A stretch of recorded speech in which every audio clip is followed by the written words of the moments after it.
വിശുദ്ധ ക്ലാര.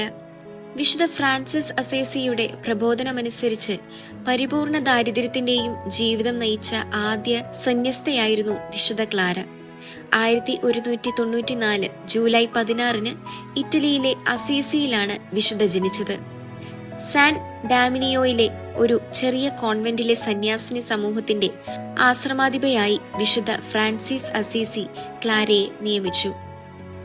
അനുദിന പ്രാർത്ഥനാ ഗ്രന്ഥത്തിൽ വിശുദ്ധയെക്കുറിച്ച് ഇപ്രകാരം പറഞ്ഞിരിക്കുന്നു: വിശുദ്ധ ഫ്രാൻസിസിന്റെ മാതൃകയെ അനുകരിച്ചുകൊണ്ട് അവൾ തന്റെ സമ്പാദ്യമെല്ലാം പാവങ്ങൾക്ക് വീതിച്ചു കൊടുത്തു. 1212 മാർച്ച് 18 അവിടെ വെച്ച് വിശുദ്ധ ഫ്രാൻസിസ് അസീസി തന്നെ അവളുടെ മുടി മുറിച്ച് കളയുകയും അവൾക്ക് സഭാവസ്ത്രം നൽകുകയും ചെയ്തു. അപ്പോൾ ക്ലാരയ്ക്ക് 18 വയസ്സ് പ്രായമായിരുന്നു. പിന്നീട് അവൾ വിശുദ്ധ ഡാമിയന്റെ ദേവാലയത്തിലായിരുന്നു താമസിച്ചിരുന്നത്.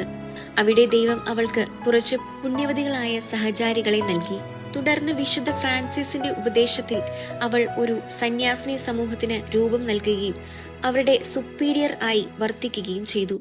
ഏതാണ്ട് 42 വർഷത്തോളം വിശുദ്ധ സഹകന്യാസ്ത്രീകളെ വളരെയേറെ ഉത്സാഹത്തോടും വിവേകത്തോടും കൂടി നയിച്ചു.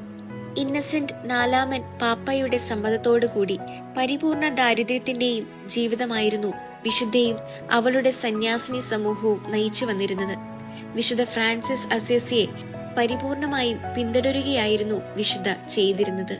ഏതാണ്ട് 27 വർഷങ്ങളോളം രോഗത്താൽ പീഡിതയായിരുന്നു വിശുദ്ധ. 1253 ഓഗസ്റ്റ് 11 വിശുദ്ധ മരണപ്പെടുന്നത്. മരണത്തിന് 2 വർഷങ്ങൾക്ക് ശേഷം ക്ലാരയെ വിശുദ്ധയായി പ്രഖ്യാപിച്ചു. പരിപൂർണ ദാരിദ്ര്യത്തിൽ ജീവിച്ചിരുന്ന വിശുദ്ധ ഫ്രാൻസിസിന്റെ പൂന്തോട്ടത്തിൽ വിരിഞ്ഞ പുഷ്പമായിരുന്നു വിശുദ്ധ ക്ലാര. ക്രിസ്തീയ ദാരിദ്ര്യത്തിൽ ആത്മീയത കണ്ടെത്തുവാൻ വിശുദ്ധ ക്ലാരയുടെ മാതൃക നമ്മെ സഹായിക്കും.